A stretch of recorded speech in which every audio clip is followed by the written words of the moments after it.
Olá, eu sou o Lorival Santana, seja muito bem-vinda, muito bem-vindo ao Coronavírus Fato versus Ficção, o podcast semanal da CNN Brasil, que ajuda você a separar mentira, boato, fake news de verdade científica sobre a pandemia do coronavírus. Hoje nós vamos falar sobre carga viral, exposição viral, sobre dexametasona e sobre um estudo que mostra quantas vidas foram poupadas graças ao distanciamento social e também sobre vídeos fake news que falam de médicos que estariam falseando atestados de óbito para aumentar o número de mortes por coronavírus. Os nossos convidados de hoje são o professor Maurício Lacerda, virologista da Faculdade de Medicina de São José do Rio Preto, a professora Esther Sabino, do Instituto de Medicina Tropical da Faculdade de Medicina da Universidade de São Paulo,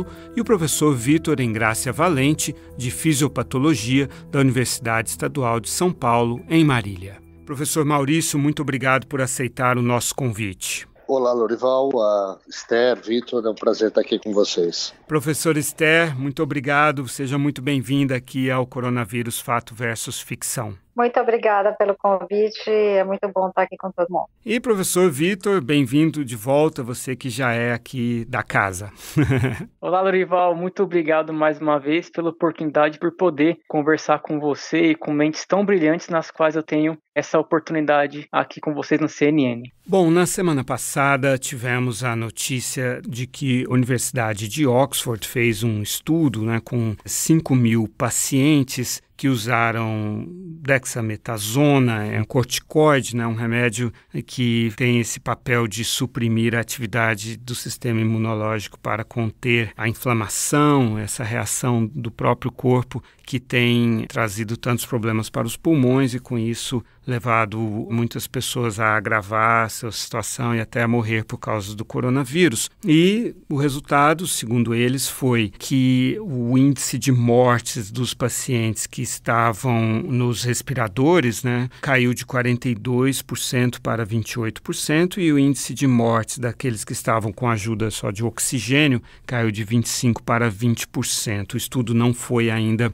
revisto por pares, por outros cientistas, mas o Reino Unido ele autorizou imediatamente o uso desse medicamento nos hospitais do país. E aqui também a Sociedade de Infectologia do Brasil, ela também passou a recomendar esse uso. Gostaria de ter, então, primeiro a explicação do professor Maurício Lacerda a respeito dessa novidade em relação ao dexametasona, professor. Pois é, Lorival, esse foi uma boa notícia que nós recebemos na semana passada. Na verdade, esse foi um estudo do Serviço de Saúde da Inglaterra, que desde o início da pandemia de coronavírus tem feito vários estudos, várias drogas diferentes têm sido testadas para procurar alguma solução. Esse estudo mostrou que a dexametasona, que é um corticoide, reduz a mortalidade em pacientes graves. Ele não foi publicado ainda, então nós tivemos acesso só ao press release, mas eu sei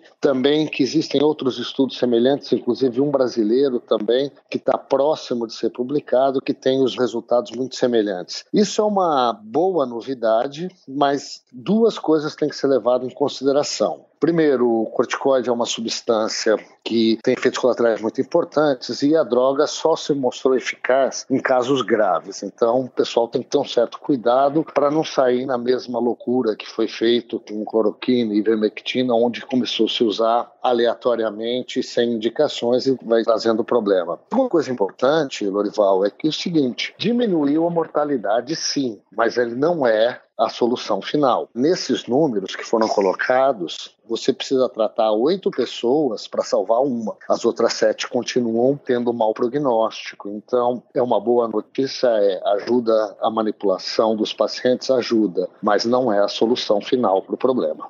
Certo. Vamos falar agora sobre carga viral, que é um tema que tem surgido desde o surgimento mesmo do coronavírus. Aparentemente, as pessoas que ficam mais expostas ao vírus podem tender a ter mais complicação e até a morrer. Professor Esther, pode explicar para a gente como que funciona a carga viral? Na verdade, o teste que a gente faz, o teste de PCR, que detecta o vírus, ele normalmente é liberado como um teste qualitativo, mas você pode medir esse teste de forma quantitativa. Então, normalmente, um pouco diferente como você está conversando, o termo carga viral significa quanto vírus aquela pessoa tem. Desde o começo, tem indicações de que a quantidade de vírus que você detecta pode estar relacionado com a pior evolução da doença. Alguns estudos mostravam isso, que talvez exista essa relação, ainda não está bem definida, mas é provável que com o aumento dos estudos e com testes mais quantitativos você conseguisse fazer essa associação. A gente tem um estudo tentando ver se a carga viral, a quantidade que a pessoa tem, é diferente nas diversas formas de apresentação da doença. A gente está fazendo isso através do estudo de São Caetano, é um estudo comunitário onde os indivíduos fazem o diagnóstico no momento que tem sintomas com a técnica de PCR. A gente está fazendo uma inferência de carga viral. E a gente tem visto que alguns grupos, as pessoas mais velhas, têm cargas virais maiores do vírus no momento da infecção, e os homens também têm uma carga viral mais alta. É um pouco diferente daquilo que você está, na verdade, me perguntando. Você está me perguntando não é exatamente carga viral, é se a pessoa foi exposta a uma quantidade maior de vírus, se ela vai evoluir pior. E isso não é uma pergunta tão simples de ser respondida. Na verdade, eu fui até procurar, quando você falou na literatura, se já existia alguma coisa nesse sentido, e eu só achei um estudo, porque o problema é como provar isso. Como que você prova que está relacionado à evolução da doença, se é tão difícil medir quanto vírus a pessoa teve exposto? Então, essa pergunta provavelmente vai ser muito difícil da ciência responder. O estudo que eu até comentei, falei com você, o que eles fizeram, eles avaliavam as pessoas que tinham vindo de uma região extrema, onde estava tendo muita transmissão, isso foi na China. Eles viam se as pessoas que tinham se infectado naquela região, mas estavam em outra cidade, tinham um comportamento diferente na evolução da doença em relação aos primeiros casos naquela nova cidade onde estava a acontecer. E aparentemente havia uma diferença. Quem vinha de uma região altamente epidêmica parecia que evoluía pior. Que eu saiba, esse é o único estudo. Esse é o problema em ciência. Ciência, para algumas questões que são tão importantes, são difíceis de responder. A única forma de dar essa resposta seria a gente infectar pessoas com doses diferentes do vírus e ver como elas evoluem, mas isso não é possível de ser feito, não é um estudo ético. Então, depende de estudos com dados secundários que nem sempre podem ser fáceis de concluir. Então, eu vou ficar te devendo essa resposta, por enquanto.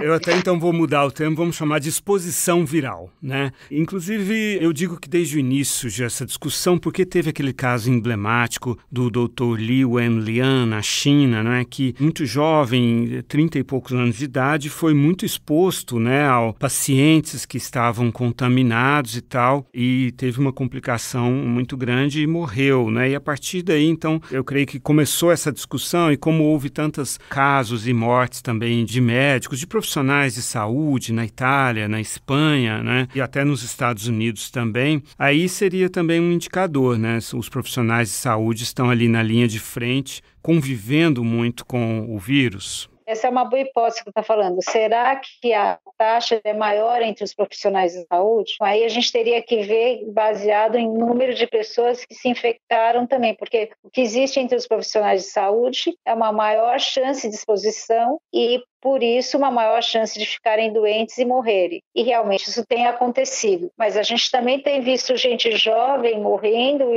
sem ter esse mesmo tipo de exposição. Poderia ser uma forma de tentar responder, mas que eu saiba, ninguém mostrou que os quadros são piores entre os profissionais da saúde. O que existe, sim, é mais profissional da saúde se infectando do que a população geral.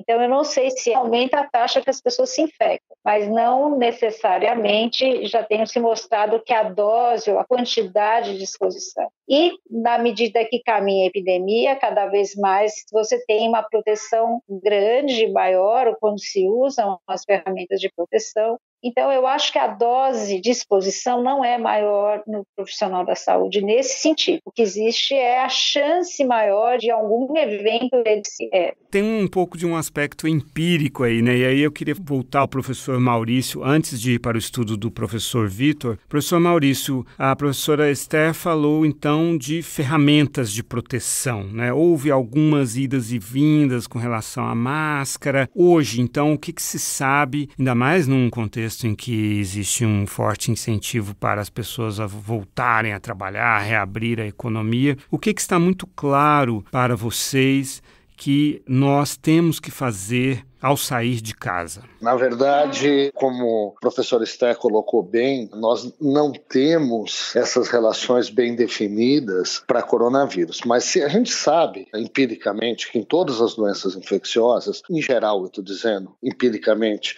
quanto maior a exposição, seja em dose ou seja em tempo, maior a chance de você ficar doente. Eu não estou discutindo gravidade, estou discutindo ficar doente ou não. Então, nós estamos vivendo o auge da transmissão aqui no interior de São Paulo. Aí em São Paulo parece que já estamos chegando, talvez começando a descer a curva. Aqui no interior é crucial que as pessoas se protejam. Máscara é uma proteção muito boa. Sim, é ótimo. Mas a máscara não substitui o processo de higienização das mãos, que é o ponto-chave também de transmissão. Então, se nós diminuirmos o risco, a nossa chance de não ficar infectado e não ficar doente e não transmitir é menor ainda. Volto àquela famosa colocação. Fique em casa, por favor. Se você não precisa sair de casa, você não precisa se expor a esse risco. Confirmando, então, o Dr. Li Wenliang morreu no dia 7 de fevereiro, aos 34 anos de idade. Ele que foi um dos primeiros médicos, né, que chamaram a atenção para a existência desse novo vírus e foi até advertido pela polícia de Wuhan por ter chamado a atenção para esse problema. Professor Vitor, vamos falar então do estudo matemático que vocês fizeram. Qual a conclusão de vocês a respeito do impacto das medidas de distanciamento social aqui no Brasil? Nosso grupo de pesquisa, formado pela Unesp de Marília, a Oxford Brookes University na Inglaterra e a Uncisal no Alagoas, nós analisamos o número de óbitos associados à Covid-19 notificados em um período cuja taxa de isolamento se situava entre 40% e 60%, ou seja, para ficar mais fácil de entender para os ouvintes, quanto maior a porcentagem que eu falo para vocês, um valor de 60% significa que a mobilidade é menor, significa que está havendo uma maior paralisação da movimentação. E uma limitação desse método é que ele considera apenas a mobilidade por meio de sinal de celular. E existem muitas pessoas que não têm acesso ao celular e, nesse contexto, elas não entrariam nessa análise. Porém, até o momento, essa é a melhor ferramenta para nós conseguirmos mensurar o grau de mobilidade na cidade. E nesse período, Lorival, nós observamos que houve um número de óbitos notificados que foi muito menor do que o número de óbitos previstos, estimados. O número de óbitos estimados levou em consideração a taxa de disseminação na doença numa situação em que a vida estivesse normal aqui no Brasil, ou parecido como dezembro, janeiro, com escolas, universidades abertas, shoppings abertos, com muitas aglomerações. Isso é importante destacar porque o Imperial College of London ele fez uma estimativa de que quando as escolas e universidades estão abertas, elas podem colaborar para aproximadamente 30% da taxa de disseminação. Então, quando você fecha essas atividades, você colabora bastante para evitar a contaminação da doença. Então, nós fizemos uma comparação. O número de óbitos notificados, os números de óbitos reais, comparamos com o número de óbitos estimados. E nós percebemos que em um período muito curto, menos de um mês, menos de 20 dias, nesse período já foi capaz de evitar, pode ter evitado, um número mínimo de 10 mil óbitos, comparando com o número de óbitos estimados. E aí nós podemos levantar algumas questões. Por que que essa mobilidade diminuída pode ter colaborado para uma redução na taxa de transmissão? Tem uma revisão, uma mini review da Science, que apresentou cálculos biofísicos muito muito mais recentes foram publicados no fim de maio, mostrando que existem gotículas microscópicas que saem da nossa saliva, muito pequenas, menor de 100 micrômetros de diâmetro, umas chegam até a 5. Essas gotículas microscópicas conseguem ficar suspensas no ar por até um período de 16 horas. Aí você imagina, se você fica se movimentando muito no ambiente, você facilita essa transmissão. E outro dado interessante dessa mini revisão, ela fez uma estimativa de que se a pessoa ela mantém uma distância de 2 metros das outras e usa máscara, ela pode evitar de contaminação numa probabilidade de entre 50% a 80%. Portanto, Lorival, essa nossa pesquisa ela consegue contribuir para alertar as pessoas de que a redução na mobilidade colabora para reduzir a taxa de transmissão, que já vem sido suportado por artigos na Science, na Nature.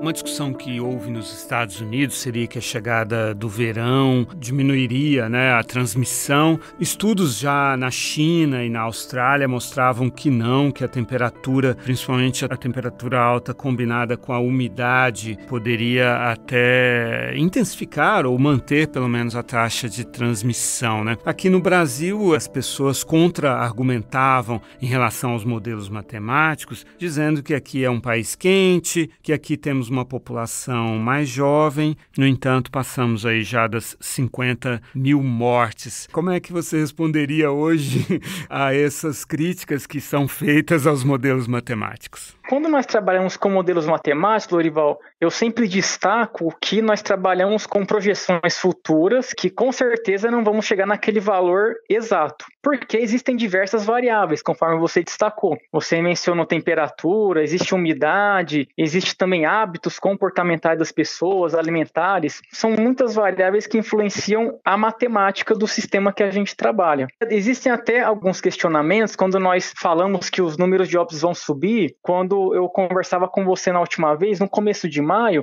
naquela época nós tínhamos feito uma projeção otimista de 30 mil óbitos até o começo de junho, e as pessoas imaginavam que nós torcíamos para que aquele valor fosse alcançado. E não, nós esperávamos que aquele valor projetado de 30 mil óbitos fosse um parâmetro para ter uma noção de qual que era o contexto do Brasil. E aí nós vimos que chegou a um valor de 39 mil. Esses modelos, eles estão vulneráveis a alterações. Nós sempre propomos valores otimistas, realistas e pessimistas para que possamos trabalhar para saber qual situação nós estamos e se as medidas preventivas precisam ser melhor trabalhadas, mais rigorosas ou continuar no mesmo caminho. Portanto, Lorival, modelos matemáticos são sensíveis a alterações, porém são muito importantes para termos uma ideia de como colaborar para direcionar alguma medida preventiva. Eu faço análise de cenário e sempre digo que a análise de cenário pessimista é feita para que as pessoas tomem providências para que ela não se confirme, né?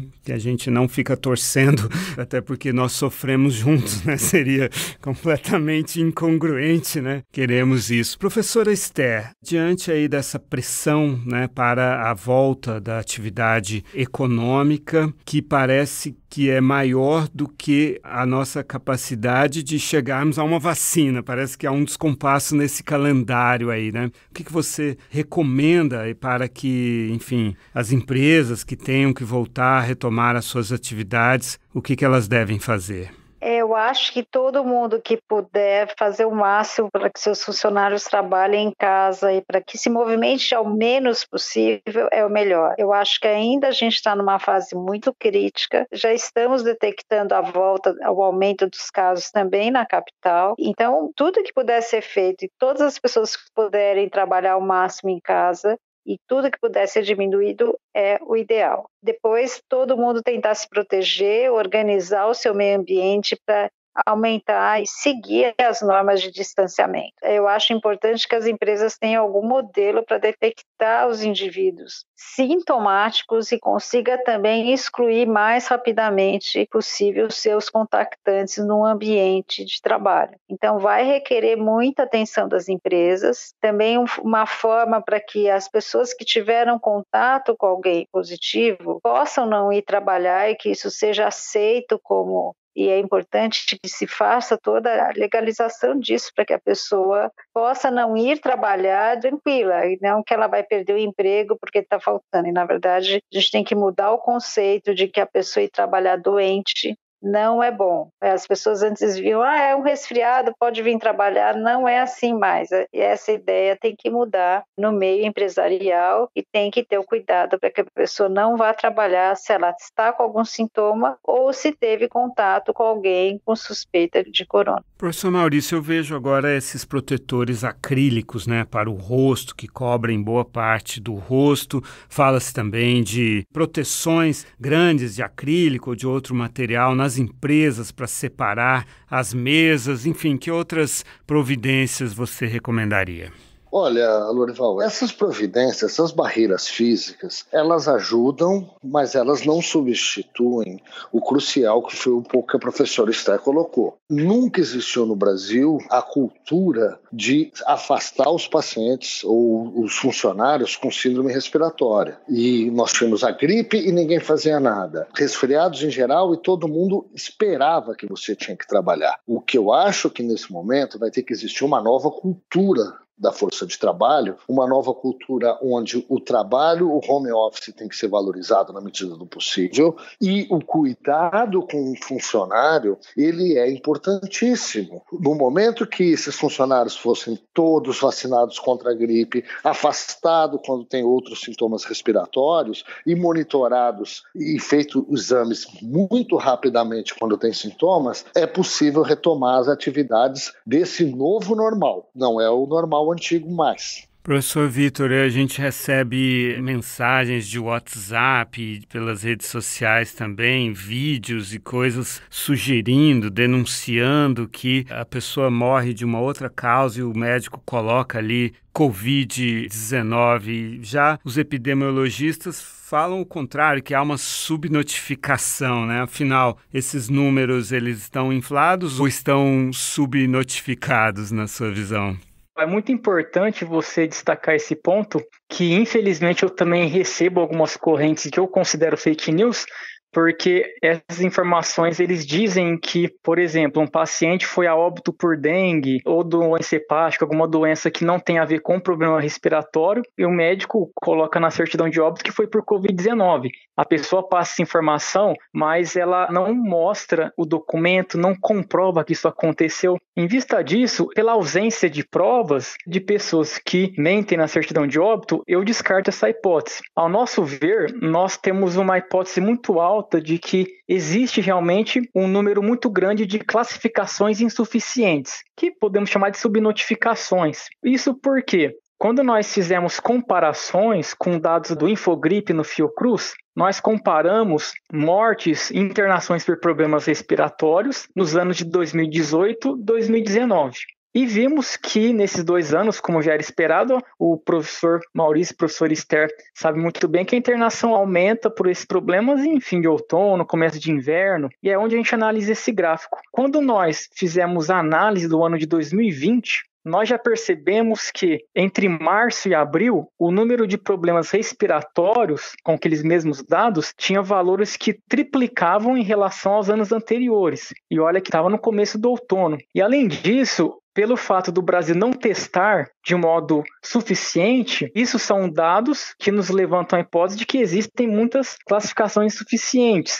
Inclusive, hoje mesmo, o Imperial College of London saiu no dia 23 de junho uma informação de que eles têm dados que levantam evidências fortes indicando que as pessoas que dão positivo para a Covid no Brasil, elas podem representar um número próximo de 30%, 30% a 35%. Considerando isso, o número de casos no Brasil pode chegar a um número, no mínimo, 3 vezes superior que nós temos hoje. Podemos ter mais de 3 milhões. E existem também outros métodos diferentes que a Universidade Federal de Pelotas tem realizado. Eles têm testado pessoas assintomáticas. A Universidade de São Paulo fez também um levantamento junto com o nosso grupo, mostrando que é muito possível que o número de casos reais no Brasil seja 4 vezes maior do que o número notificado. Portanto, Lorival, quando nós trabalhamos com epidemiologia, com fisiopatologia, nós temos evidências muito fortes que indicam que o número de casos notificados é inferior ao número de casos reais. Professor Esther, quando o médico redige o atestado de óbito, ele pode colocar várias causas, várias complicações e também a Covid-19? Existe o atestado de óbito, a pessoa, quando faz, existe todo um regramento de qual a primeira causa, a segunda causa, então você pode colocar como causas primárias, secundárias, e normalmente os atestados de óbito são revistos depois pela própria secretaria para ter certeza dos dados ou ver se a entrada dado faz sentido. Então, eu acho que eu concordo, se existe algum problema é de subnotificação. E eu concordo também que a maioria dessas síndromes respiratórias agudas estão ocorrendo no país e que acabam não sendo confirmadas por falta de teste, provavelmente a grande maioria é Covid. Professor Maurício, um desses vídeos diz que o médico, o hospital, recebe R$18 mil por notificar Covid-19. Isso faz algum sentido para você? Não, isso é absolutamente mentiroso. O hospital não recebe dinheiro por diagnóstico e eu também não acredito nisso. E tem um simples motivo por isso. O atestado de óbito é um documento oficial. Você colocar uma causa de óbito não relacionada ali por um intuito de fraude, você está cometendo um crime, falsificação de documento público, que pode dar cadeia. O médico não vai se sujeitar a isso. São teorias conspiratórias que estão realmente... É uma outra epidemia que nós estamos vivendo inicialmente. Uma epidemia de teorias conspiratórias que tem atrapalhado demais a situação que nós vivemos nesse momento. E é por isso que existe esse podcast, Coronavírus Fato versus Ficção. Professor Maurício Lacerda, virologista da Faculdade de Medicina de São José do Rio Preto, muito obrigado pela sua participação. O prazer foi meu, fique à vontade. Professora Esther Sabino, do Instituto de Medicina Tropical da Faculdade de Medicina da Universidade de São Paulo, muito obrigado pela sua participação. Muito obrigada pelo convite. E professor Vitor Engrácia Valente, professor de Fisiopatologia da Universidade Estadual de São Paulo, em Marília, muito obrigado por ter voltado aqui ao nosso podcast. Muito obrigado, Lorival. Foi um prazer conversar com vocês e estamos sempre à disposição para qualquer necessidade. E obrigado a você também que nos acompanhou. Lembrando que daqui a uma semana estamos de volta com mais um Coronavírus Fato versus Ficção da CNN Brasil. Até lá e um abraço.